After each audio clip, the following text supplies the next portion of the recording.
नमस्कार प्रिय विद्यार्थियों, नमस्कार साथियों। YouTube चैनल हिंदी विद पुखराज पर आपका हार्दिक स्वागत और अभिनंदन। अपने आज के कोर्स में चल रहा है कक्षा 10वीं के जो अपन ने दो पाठ करवा दी। तीसरा जो पाठ था अपना जयशंकर प्रसाद, जिसका पाठ परिचय और कवि परिचय अपन पढ़ चुके हैं। अब शुरू करने जा रहे हैं इस पाठ में है क्या। जैसा कि आप जानते हैं कि जयशंकर प्रसाद को जब उनके साथियों ने कहा कि आप अपनी आत्मकथा लिखो, उन्होंने कहा कि मेरे जीवन में ऐसा कुछ खास है नहीं कि मैं क्या लिखूं। जब उन्होंने अपने जीवन के बारे में जो तर्क दिया और उससे जो कविता निकली और उस कविता का नाम दिया गया आत्मकथ्य, उस आत्मकथ्य को हम इस पाठ में पढ़ेंगे। कहा जाता है कि हंस पत्रिका के अंदर वो आत्मकथ्य जो था वो 1932 के अंदर छपा था। आत्मकथ्य विशेषांक के रूप में प्रकाशित हुआ था 1900। और उन्होंने अपने जीवन में जो छायावादी कवि थे, आप जानते हो जयशंकर प्रसाद अपन पढ़ चुके हैं पहले, छायावादी कवि थे। उन्होंने अपने जीवन के बारे में जो बताया, उन्होंने बताया कि मेरे जीवन में ऐसी कोई खास घटना ही घटित नहीं हुई या मेरे जीवन में ऐसा कुछ खास है ही नहीं कि मैं लिखूं। तो उससे जो तर्क उत्पन्न हुआ उसको हमने आत्मकथ्य के रूप में पेश किया है। उसमें क्या कहा था जयशंकर प्रसाद ने, उसको हम इस आत्मकथ्य में पढ़ेंगे। अपन शुरू करने जा रहे हैं आत्मकथ्य। और आत्मकथ्य शुरू करने से पहले अभी तक आपने मेरे YouTube चैनल हिंदी विद पुखराज को सब्सक्राइब नहीं किया है, सिर्फ आपने ही नहीं आपके दोस्तों ने भी नहीं किया है, जो आपके साथ पढ़ते हैं, आपके जान पहचान के हैं, तो उनसे आज ही मेरे YouTube चैनल को सब्सक्राइब करवाएं। पूरा 10वीं का संपूर्ण कोर्स और कक्षा 12वीं का संपूर्ण कोर्स जल्द ही मेरे YouTube चैनल पर अपलोड होगा। आपके लिए बहुत ज्यादा फायदेमंद होगा, बहुत ही सरल, रोचक और आसान तरीके से सीखा जाएगा। उसी कड़ी में अब अपन शुरू करने जा रहे हैं। पढ़ेंगे अब आत्मकथ्य। जब जयशंकर प्रसाद को ये कहा गया कि आप अपना जीवन के बारे में कुछ लिखिए, अपनी आत्मकथा लिखिए, तो उन्होंने असहमति जताई। क्यों जताई? कि उन्होंने बताया कि मेरे जीवन में ऐसी कोई खास घटना नहीं है जिससे मैं लिखूं। तब उनकी जो तर्क थे, असहमति के तर्क, उनसे जो कविता निकली जिसका नाम था आत्मकथ्य। अब आत्मकथ्य क्या है और आत्मकथा क्या है? आत्मकथा क्या होता है कि कोई व्यक्ति अपने बारे में स्वयं लिखता है, अपने जीवन की पूरी घटनाओं को ईमानदारी से लोगों के सामने पेश करता है, उसको आत्मकथा कहते हैं। या ऐसा व्यक्ति तो जिससे प्रभावित होकर दूसरा व्यक्ति उसके जीवन के बारे में लिखता है, वो जीवनी कहलाता है। तो यहाँ पर आत्मकथ्य यानी आत्मकथा का एक छोटा सा रूप कह सकते हैं इस आत्मकथ्य को, जो जयशंकर प्रसाद की जीवन के बारे में कहीं न कहीं हमें बताता जरूर है। हालांकि इसमें जो पाठ में ये बताया गया है कि ये उनकी असहमति की तरफ से उपजी हुई कविता है। तो क्या कविता है? मधुप गुनगुना कर कह जाता कौन कहानी अपनी, मुरझा कर गिर रही पत्तियां देखो कितनी आज घनी, इस गंभीर अनंत लिलिमा में असंख्य जीवन इतिहास ये लोग करते रहते हैं अपना व्यंग्य मलिन उपहास। कवि क्या कहता है? कवि कहता है कि मधुप, मधुप का अर्थ होता है भंवरा। मधुप का अर्थ क्या होता है? भंवरा। मधुप गुनगुना कर कह जाता कौन कहानी अपनी, मुरझा कर गिर रही पत्तियां देखो आज कितनी घनी। कवि यहाँ पर दो उदाहरण लेता है, एक भंवरे का लेता है, दूसरा पत्तियों का लेता है। भंवरे के माध्यम से समझाता है कि भंवरा जो होता है वो गुनगुनाता रहता है और वो अलग अलग फूलों के रस को चूसते चूसते इधर से इधर उधर से उधर भटकता रहता है। और मधुप गुनगुना कर कह जाता कौन कहानी अपनी, मुरझा कर गिर रही पत्तियां देखो कितनी आज घनी। और दूसरा उदाहरण लेता है पत्तियों का, जो मुरझा मुरझा कर क्या कर रही है? धरती पर गिर रही है। कहने का भाव ये है कि वो भंवरा और ये पत्तियां दोनों की कोई अपनी कहानी नहीं है, दोनों में क्या है? भटकाव है। पत्तियां भी मुरझा कर चली गई है, उसका भी कोई जीवन इतिहास नहीं है, और भंवरा भी फूलों के बीच भटकता भटकता जब अंतिम समय पे आता है तो उसकी के पास भी कोई अपनी कहानी नहीं रहती है। इस गंभीर अनंत नीलिमा में, अनंत नीलिमा का मतलब होता है ये जो आसमान है फैला हुआ, अनंत का मतलब जिसका कोई अंत नहीं है, असंख्य जीवन इतिहास, यानी इसमें ऐसे हजारों लोग हैं, हजारों असंख्य लोग हैं जिनका कोई जीवन इतिहास नहीं है। ठीक उसी प्रकार से जयशंकर प्रसाद जी कहते हैं कि मेरी भी कहानी ये लोग करते रहते अपना व्यंग्य उपहास। वो कहते हैं कि सुन लो, मेरी भी कहानी ऐसी है कि जिसका आप खुद ही क्या उड़ाओगे? व्यंग्य मलिन उपहास। व्यंग्य भरा मलिन उपहास का मतलब होता है अपनों द्वारा हंसी उड़ाई जाना। यानी आप मेरी कहानी सुनोगे तो मेरी कहानी कैसी है? भंवरों और उन पत्तों जैसी है, मुरझाए पत्तों जैसी है, जिसको तुम यदि सुनोगे तो तुम भी मेरी क्या उड़ाओगे? हंसी उड़ाओगे। तब भी कहते हो कह डालूं दुर्बलता अपनी बीती, तुम सुनकर सुख पाओगे देखे वो ये कागर रीति, किंतु ऐसा ना हो कि तुम ही खाली करने वाले, अपने को समझो मेरा रसले भरने वाले। ये विडम्बना अरिसलता तेरी हंसी उड़ाऊं मैं, भूले अपनी या रचना औरों को दिखलाऊं मैं। क्या कहते हैं कवि आगे?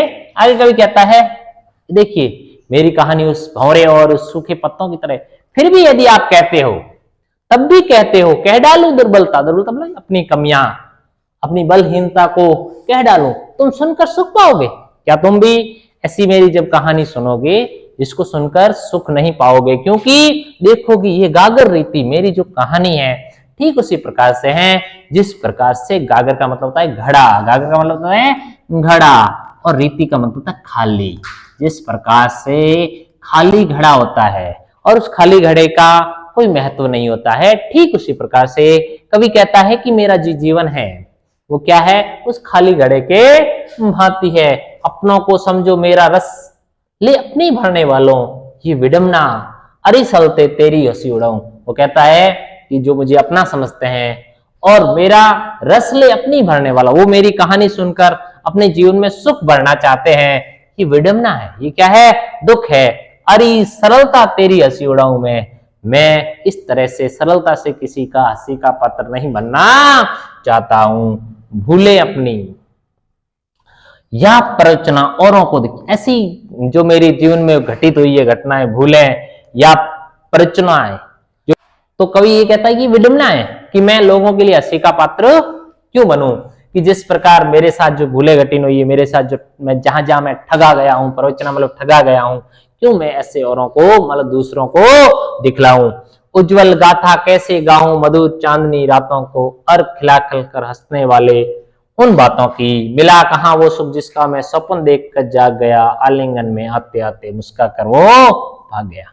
आगे कवि कहता है, अपनी पेरेशी को याद करता है कहानी में, और वो कविता में कहता है कि उज्जवल गाथा कैसे गाऊं। वो कहता है कि वो प्रेम रूपी जो गाथा है, कहानी है, वो मैं कैसे कहूं मधुर चांदनी रातों की, यानी जिस समय वो अपने पेरिशी के साथ था, उनके साथ बिताए हुए वो पल, वो कहता है कि मैं लोगों के सामने अपने निजी पल थे उनको नहीं बता सकता हूं। अरे खिलखिलाकर हंसने वाली उन बातों को, जब हम प्रेमी और प्रेमिका यानी उनकी पेरिशी और जब वो साथ में बातें करते थे, आपस में खिलखिलाकर हंसते थे, उन बातों को मैं लोगों के सामने कैसे कहूं? मिला कहां सुख जो मैं सौपन देख कर जा गया। कवि कहता है कि वो सुख जिसकी मुझे पूर्णता से क्या नहीं हुई, प्राप्ति नहीं हुई, आलिंगन में आते आते मुस्का कर वो भाग गया। यानी वो सौपन की तरह था, उसमें ऐसा लग रहा था कि हम गले मिल रहे हैं, लेकिन इतने में जैसे वो सपना खुलता है तो वो गले मिलना अधूरा रह जाता है, तो उसी तरह वो मुस्कुरा कर भाग गया। अब वो साथ में अपनी पेरेशी के बारे में वर्णन करता है, अपनी प्रेमिका के बारे में वर्णन करता है, और कवि कहता है कि जिसके अरुण कपोलों की मतवाली सुंदर छाया में अनुरागनी उत्साह लेती निज सुहाग मधुमाया में।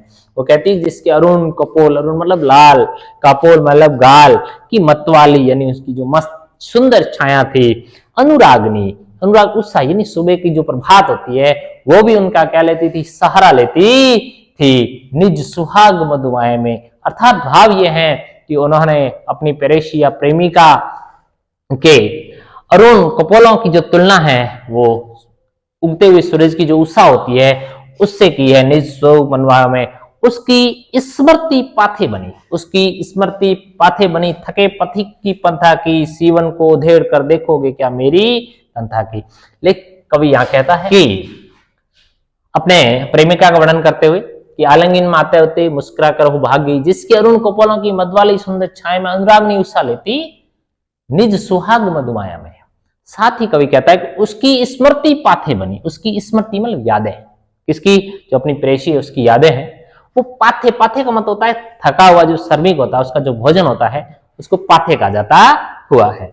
तो क्या कहा? उसकी स्मृति पाथे बनी, थके पथिक की पंथ आ गई, यानी थके हुए जो व्यक्ति होता है उसको, जो राहगीर को भोजन करवाया जाता है उसको पाथे बोलते हैं। तो उनकी जो स्मृति है उस भोजन के समान है, थके हुए राहगीर के भोजन के समान है।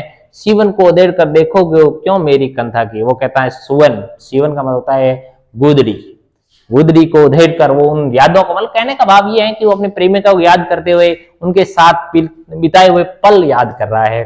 वो आगे कवि कहता है कि छोटे से जीवन की कैसी बड़ी कथाएं आज कहूं। उसने कहा कि जयशंकर प्रसाद जी यहाँ कहते हैं कि मेरा वो जीवन है वो बहुत ही छोटा जीवन है, उसकी बड़ी कथाएं आज कैसे कहूं। क्या ये अच्छा नहीं है औरों की सुनता और मैं मौन रहूं। उसने कहा कवि यहाँ कल्पना करता कि मेरा जीवन कुछ है ही नहीं, इससे अच्छा है कि मैं औरों की कथाएं सुनता रहूं, मैं क्या रहूं, चुप रहूं। सुनकर क्या तुम भला करोगे मेरी भोली आत्म कथा। और साथ में प्रश्न भी खड़ा कर देता है पढ़ने वालों के लिए और अपने साथियों के लिए। कवि कहता है यहाँ पर, सुनकर क्या भला करोगे मेरी भोली आत्म, मेरी भोली वाले जीवन की जो आत्म कथा है, सुनकर आप भी मेरा ज्यादा भला नहीं कर सकते हो। अभी समय नहीं है, थकी सोइए मेरी मन। उसने कहा कि अभी है ना, मुझे आत्म कथा सुनाने का समय नहीं है। अच्छा यही होगा कि मेरी थकी और सोई हुई मेरी मौन व्यथा, मेरा दुख है, उसको क्या कर रहे हो, शांत रहने तो। क्योंकि यदि मैं मेरे उस व्यथा को सुनाऊंगा तो मेरा दुख है वो क्या है, दुगना होगा, दुख बढ़ जाएगा। इसलिए मैं मेरी आत्मकथा नहीं कहना चाहता। इस तरह से जयशंकर प्रसाद जी की ये आत्मकथा थी जो असहमति के तर्क पर आधारित थी। इसको हमने पढ़ा और इससे संबंधित और भी प्रश्नोत्तर है वो जल्द अपन अपलोड करेंगे, लेकिन साथ ही अगले पार्ट भी अपने जल्द आ रहे हैं। आप मेरे यूट्यूब चैनल से जुड़े रहिएगा और उसको लाइक कीजिएगा, सब्सक्राइब कीजिएगा और कमेंट बॉक्स में कमेंट जरूर कीजिएगा कि आपको मेरा वीडियो कैसा लगा। इसमें आप और कुछ सीखना चाहते हो तो कमेंट बॉक्स में जरूर लिखिएगा। धन्यवाद।